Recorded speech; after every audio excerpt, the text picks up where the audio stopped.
నటి దివ్యభారతి వర్ధమాన నటి. దివ్యభారతి బాలీవుడ్ నుండి తెలుగు సినీ పరిశ్రమకు వచ్చి మంచి నటిగా పేరు తెచ్చుకున్నారు. తెలుగు, హిందీ భాషల్లో ఎన్నో చిత్రాల్లో నటించింది. 1992-93 మధ్యలో సుమారు 14 సినిమాల్లో నటించింది. మే 1992లో సాజిద్ నడియాడ్వాలాను వివాహమాడింది. ఏప్రిల్ 1993లో 19 ఏళ్ల వయసులో అనుమానాస్పదంగా మృతి చెందింది. దాదాపు అందరూ దివ్యభారతిని మర్చిపోయారు. ఈ టైంలో చెల్లెలు బాలీవుడ్లోకి ఎంట్రీ ఇచ్చింది. ఎంట్రీ ఇవ్వడమే కాదు, హిట్ చిత్రాలు కూడా నటిస్తోంది. దివ్యభారతి చెల్లెలి పేరు కైనాత్ అరోరా.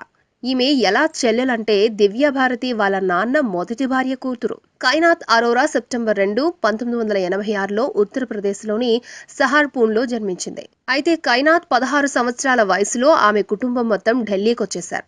అక్కడ కైనాత్ ప్రతిష్టాత్మకమైన నేషనల్ ఇన్స్టిట్యూట్ ఆఫ్ ఫ్యాషన్ టెక్నాలజీలో బిజినెస్ కోర్స్ చేస్తూనే తన మోడలింగ్ కెరియర్ను ప్రారంభించింది. అప్పటికే తనకు చాలా ఆఫర్లు వచ్చాయి. ఆమె క్యాడ్బరీ, మారుతి 800, లక్స్ మరియు అనేక ఇతర కంపెనీలు, బ్రాండ్లకు బ్రాండ్ అంబాసిడర్గా ఉంది. అలా మోడలింగ్లో ఫేమస్ అయిన కైనాత్ ముంబైకి వెళ్లి అక్కడ మిస్ కేరళ పోటీకి జడ్జిగా వ్యవహరించింది.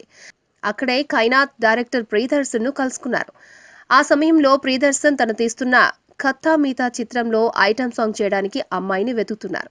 అదే టైంలో పెద్ద మోడల్ అయిన కైనాత్ కలవడంతో ఆ అవకాశాన్ని ప్రియదర్శన్ కైనాత్కి ఇచ్చారు. అలా కైనాత్ 2010లో మొదటిసారిగా ఐటమ్ సాంగ్ ద్వారా బాలీవుడ్కు పరిచయమైంది.